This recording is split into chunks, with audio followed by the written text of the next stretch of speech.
അടുത്തതായി C ലാംഗ്വേജിലേക്ക് string വാല്യൂസിനെ അല്ലെങ്കിൽ string ഡേറ്റയെ എങ്ങനെ റീഡ് ചെയ്യുന്നു എന്ന് നോക്കാം. സാധാരണ ക്യാരക്ടർ എന്ന ഡാറ്റ ടൈപ്പ് ഉപയോഗിച്ച് നമ്മൾക്ക് ഒരു ക്യാരക്ടർ മാത്രമായി റീഡ് ചെയ്യാൻ സാധിക്കുന്നതാണ്. എന്നാൽ ഒരു നെയിമോ മറ്റോ റീഡ് ചെയ്യണമെങ്കിൽ ക്യാരക്ടർ ഡാറ്റ ടൈപ്പ് അറേ ആയി ഡിക്ലെയർ ചെയ്യേണ്ടതായിട്ടുണ്ട്.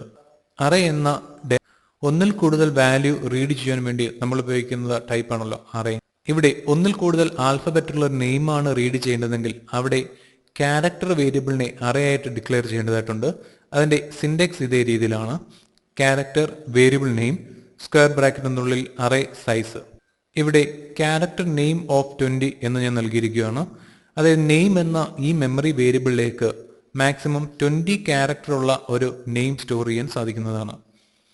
എന്നാൽ നെയിം എന്ന വേരിയബിൾ മാത്രമായാണ് ഞാൻ നൽകുന്നതെങ്കിൽ, അതായത് അറേ ഇവിടെ നൽകുന്നില്ല എങ്കിൽ, ഒരേ ഒരു ക്യാരക്ടർ മാത്രമേ നെയിം എന്ന ഈ ലൊക്കേഷനിലേക്ക് സ്റ്റോർ ചെയ്യാൻ സാധിക്കുകയുള്ളൂ.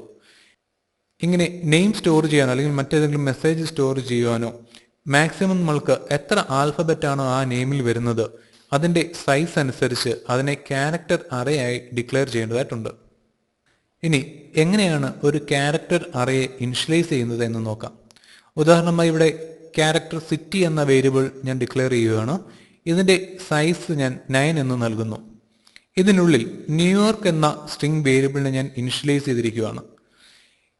ന്യൂയോർക്ക് എന്ന ഈ സ്ട്രിങ്ങിനെ ഡബിൾ കോഡ്സിനുള്ളിലാണ് ഇവിടെ നൽകിയിരിക്കുന്നത്. അപ്പോൾ n എന്ന ഈ വാല്യൂ സിറ്റി ഓഫ് 0 എന്ന ലൊക്കേഷനിലേക്കും e എന്ന വാല്യൂ സിറ്റി ഓഫ് 1 എന്ന ലൊക്കേഷനിലേക്കും w എന്ന വാല്യൂ സിറ്റി ഓഫ് 2 എന്ന ലൊക്കേഷനിലേക്കും സ്റ്റോർ ചെയ്യുന്നതാണ്. ഇതേ രീതിയിൽ നമ്മൾ നൽകുന്ന string value C language compiler തന്നെ ക്യാരക്ടർ അറേയുടെ ഒരേ ലൊക്കേഷനിലേക്കും അറേഞ്ച് ചെയ്യുന്നതാണ്. ഇവിടെ ഇതിനെ അറേ ആയി ഡിക്ലെയർ ചെയ്യാനുള്ള കാരണം ക്യാരക്ടർ ടൈപ്പ് ഒരേ ഒരു ക്യാരക്ടർ മാത്രമേ സ്റ്റോർ ചെയ്യുകയുള്ളൂ. അതിനാൽ അറേ ആയി ഡിക്ലെയർ ചെയ്ത് കഴിഞ്ഞാൽ ഇതേ രീതിയിൽ ഓരോ സ്ട്രിംഗ് വാല്യൂവിനെയും അതായത് ലൊക്കേഷനിലേക്ക് സി ലാംഗ്വേജ് കമ്പൈലർ സ്റ്റോർ ചെയ്യുന്നതാണ്. ക്യാരക്ടർ അറേയെ മറ്റൊരു രീതിയിൽ നമ്മൾക്ക് ഇനിഷ്യലൈസ് ചെയ്യാം. അതായത് ഓപ്പൺ ബ്രേസസ് ക്ലോസിംഗ് ബ്രേസസിനുള്ളിൽ ഓരോ ആൽഫബറ്റിനെയും സിംഗിൾ കോഴ്സിനുള്ളിൽ ഇതേ രീതിയിൽ പറഞ്ഞതിന് ശേഷം ഓരോ ആൽഫബറ്റിനെയും കോമ കൊണ്ട് സെപ്പറേറ്റ് ചെയ്യുക. ഇവിടെ n എന്ന ഈ വാല്യൂ സിറ്റി ഓഫ് 0യിലേക്കും e എന്ന വാല്യൂ സിറ്റി ഓഫ് 1ലേക്കും ഇതേ രീതിയിൽ തന്നെ മറ്റുള്ള വാല്യൂം സ്റ്റോർ ചെയ്യുന്നതാണ്.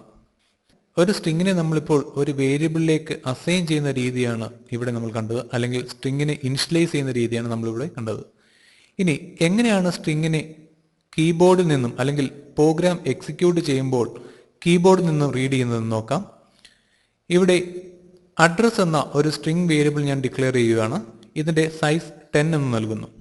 കീബോർഡിൽ നിന്നും ഒരു വാല്യൂ റീഡ് ചെയ്ത് അഡ്രസ് എന്ന ഈ വേരിയബിളിലേക്ക് സ്റ്റോർ ചെയ്യണമെങ്കിൽ സ്കാനഫ് എന്ന സ്റ്റേറ്റ്മെന്റിനുള്ളിൽ %s എന്ന കൺവേർഷൻ സ്പെസിഫയർ ആണ് ഉപയോഗിക്കുന്നത്. ഇവിടെ നിന്നും വാല്യൂവിനെ റീഡ് ചെയ്ത് അഡ്രസ് എന്ന ഈ വേരിയബിളിലേക്ക് സ്റ്റോർ ചെയ്യുന്നതാണ്. എന്നാൽ ക്യാരക്ടർ അറേ ഉപയോഗിക്കുമ്പോൾ ശ്രദ്ധിക്കേണ്ട കാര്യം, ഇവിടെ അഡ്രസ് ഓപ്പറേറ്റർ ഉപയോഗിക്കേണ്ടതില്ല. അതേപോലെ തന്നെ നമ്മൾ റീഡ് ചെയ്യുന്ന name address of 0, address of 1, address of 2 എന്ന ഈ ലൊക്കേഷനിലേക്ക് ഓരോ ആൽഫബറ്റിനെയായി സി ലാംഗ്വേജ് കമ്പൈലർ തന്നെ സ്റ്റോർ ചെയ്യുന്നതാണ്. അതിനാൽ ലൂപ്പിംഗ് സ്റ്റേറ്റ്മെന്റും ഉപയോഗിക്കേണ്ടതില്ല. അടുത്തതായി ഒരു സ്ട്രിങ്ങിനെ എങ്ങനെയാണ് പ്രിന്റ്എഫ് എന്ന സ്റ്റേറ്റ്മെന്റ് ഉപയോഗിച്ച് ഔട്ട്പുട്ട് ഡിവൈസിലേക്ക് പ്രിന്റ് ചെയ്യുന്നതെന്ന് നോക്കാം. സ്കാനഫ് എന്ന ഫംഗ്ഷനുള്ളിൽ %s എന്ന കൺവേർഷൻ സ്പെസിഫയർ ആണ് കീബോർഡിൽ നിന്നും സ്ട്രിങ്ങിനെ റീഡ് ചെയ്യുവാൻ വേണ്ടി നമ്മൾ ഉപയോഗിക്കുന്നത്. ഇതേ കൺവേർഷൻ സ്പെസിഫയർ തന്നെയാണ് പ്രിന്റ്എഫ് എന്ന സ്റ്റേറ്റ്മെന്റിനുള്ളിൽ സ്ട്രിങ്ങിനെ പ്രിന്റ് ചെയ്യാൻ വേണ്ടി ഉപയോഗിക്കുന്നത്. ഇതിന്റെ ഉദാഹരണം ഇവിടെ നൽകിയിരിക്കുന്നു: പ്രിന്റ്എഫ് %s, നെയിം. നെയിം എന്ന ലൊക്കേഷനിൽ ഏത് വാല്യൂ ആണോ ഉള്ളത് അല്ലെങ്കിൽ ഏത് നെയിം ആണോ ഉള്ളത് അതിനെ %s വഴി സ്ക്രീനിലേക്ക് പ്രിന്റ് ചെയ്യുന്നു. സി ലാംഗ്വേജ് ഉപയോഗിച്ച് എങ്ങനെയാണ് ഒരു സ്ട്രിംഗ് റീഡ് ചെയ്യുന്നതെന്നും അതിനെ പ്രിന്റ് ചെയ്യുന്നത് എങ്ങനെയാണെന്ന് നോക്കാം. സാധാരണയായി ഇന്റിജർ വാല്യൂ റീഡ് ചെയ്യാൻ വേണ്ടി ഇന്റ് എന്ന ഡാറ്റ ടൈപ്പും അതിന്റെ കൺവേർഷൻ സ്പെസിഫയറായ %d-യുമാണ് നമ്മൾ ഉപയോഗിക്കുന്നത്. അതേപോലെ തന്നെ ഫ്ലോട്ടിംഗ് പോയിന്റ് വാല്യൂ ആണ് റീഡ് ചെയ്യേണ്ടതെങ്കിൽ ഫ്ലോട്ട് എന്ന ഡാറ്റ ടൈപ്പും %f എന്ന കൺവേർഷൻ സ്പെസിഫയറുമാണ് ഉപയോഗിക്കുന്നത്. ഇവിടെ ഒരു സ്ട്രിംഗ് ആണ് അല്ലെങ്കിൽ ഒരു ആൽഫബറ്റിന്റെ സീക്വൻസ് ആണ് റീഡ് ചെയ്യേണ്ടതെങ്കിൽ ക്യാരക്ടർ ടൈപ്പാണ് നമ്മൾ സാധാരണയായി ഉപയോഗിക്കുന്നത്. ഇവിടെ അതിനെ ക്യാരക്ടർ എന്ന ടൈപ്പ് ഡിക്ലെയർ ചെയ്തതിനു ശേഷം അതിന്റെ വേരിയബിൾ നെയിം ഡിക്ലെയർ ചെയ്യുകയാണ്. ക്യാരക്ടർ നെയിം സ്ക്വയർ ബ്രാക്കറ്റിനകത്ത് 20 എന്ന് നൽകിയിരിക്കുന്നു. char അല്ലെങ്കിൽ ക്യാരക്ടർ എന്ന ടൈപ്പ് ഡിക്ലെയർ ചെയ്യുമ്പോൾ നമ്മൾ അറേ ആയിട്ടായിരിക്കണം ഡിക്ലെയർ ചെയ്യേണ്ടത്. അതായത് ഒരു സ്ട്രിംഗ് ആണ് റീഡ് ചെയ്യേണ്ടതെങ്കിൽ അതിനെ അറേ ആയിട്ടായിരിക്കണം ഡിക്ലെയർ ചെയ്യേണ്ടത്. ഇവിടെ ഒരു വേരിയബിൾ നെയിം മാത്രമേ പറഞ്ഞു കഴിഞ്ഞാൽ ഒരു ക്യാരക്ടർ മാത്രമേ അതിനകത്തേക്ക് സ്റ്റോർ ചെയ്യാൻ സാധിക്കുകയുള്ളൂ. ഇവിടെ നെയിം ഓഫ് 20 എന്ന ഈ വേരിയബിളിലേക്ക് ഒരു നെയിം എങ്ങനെയാണ് സ്റ്റോർ ചെയ്യുന്നത് എന്ന് നോക്കാം. ഇവിടെ എന്റർ നെയിം എന്ന മെസ്സേജ് ഡിസ്പ്ലേ ചെയ്തതിനു ശേഷം ക്യാരക്ടർ അല്ലെങ്കിൽ സ്ട്രിംഗ് റീഡ് ചെയ്യാൻ വേണ്ടിയുള്ള കൺവേർഷൻ സ്പെസിഫയർ ആണ് %s. അതിനുശേഷം ഇവിടെ നെയിം എന്ന് നൽകിയാൽ മതിയാവും. എന്നാൽ ഇവിടെ ലൂപ്പ് ഉപയോഗിക്കുകയോ അല്ലെങ്കിൽ അറേ ആയിട്ട് ഇനിഷ്യലൈസ് ചെയ്യുകയോ ചെയ്യേണ്ടത് ആവശ്യമില്ല. അതിനുശേഷം ഇവിടെ നെയിം പ്രിന്റ് ചെയ്യുകയാണ്. വെൽക്കം എന്ന് പറഞ്ഞതിന് ശേഷം നെയിമിലെ കണ്ടന്റ്സ് പ്രിന്റ് ചെയ്യുന്നു. ഇവിടെ ശ്രദ്ധിക്കേണ്ട കാര്യം, നമ്മൾക്ക് ഒരു ക്യാരക്ടർ മാത്രം എൻ്റർ ചെയ്താൽ മതിയെങ്കിൽ ഇതിനെ അറേ ആയി ഡിക്ലെയർ ചെയ്യണമെന്നില്ല. അതേപോലെ തന്നെ ഒരു ക്യാരക്ടർ മാത്രമായി റീഡ് ചെയ്യണമെങ്കിൽ നമ്മൾ ഇവിടെ ഉപയോഗിക്കേണ്ട കൺവേർഷൻ സ്പെസിഫയർ %c ആയിരിക്കും. ഈ പ്രോഗ്രാം നമുക്കൊന്ന് വർക്ക് ചെയ്യാം.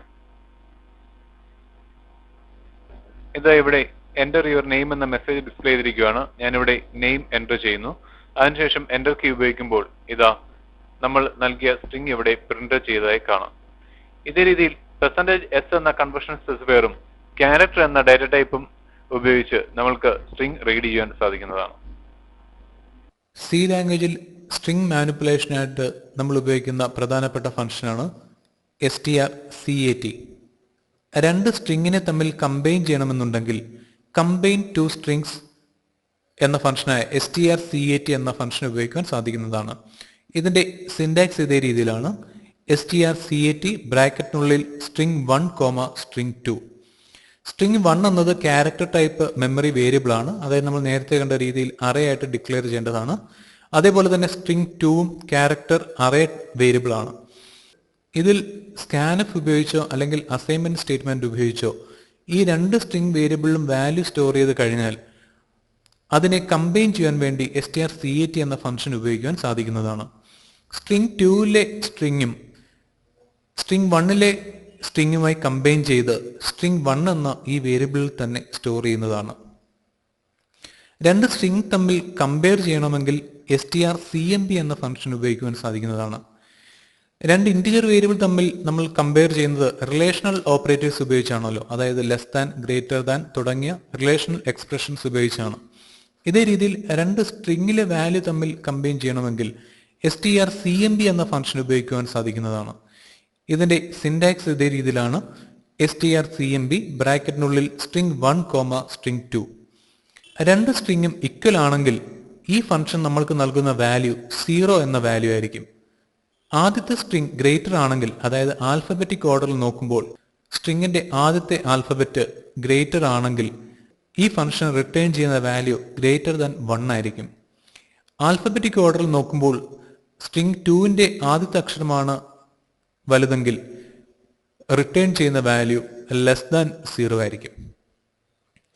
ഇതേ രീതിയിൽ രണ്ട് സ്ട്രിംഗ് കോപ്പി ചെയ്യണമെങ്കിൽ, അതായത് സ്ട്രിംഗ് 1 എന്ന ക്യാരക്ടർ വേരിയബിളിലേക്കും സ്ട്രിംഗ് 2 എന്ന ക്യാരക്ടർ അറേയിലേക്കും രണ്ട് വാല്യൂ നമ്മൾ സ്റ്റോർ ചെയ്തതിന് ശേഷം ഈ രണ്ട് സ്ട്രിങ്ങിനെയും അല്ലെങ്കിൽ സ്ട്രിംഗ് 2ലെ കണ്ടന്റ്സിനെ സ്ട്രിംഗ് 1ലേക്ക് കോപ്പി ചെയ്യണമെന്നുണ്ടെങ്കിൽ strcpy എന്ന ഫംഗ്ഷൻ ഇതേ രീതിയിൽ നമ്മൾക്ക് ഉപയോഗിക്കുവാൻ സാധിക്കുന്നതാണ്. അതായത് strcpy ബ്രാക്കറ്റിനുള്ളിൽ string 1, string 2.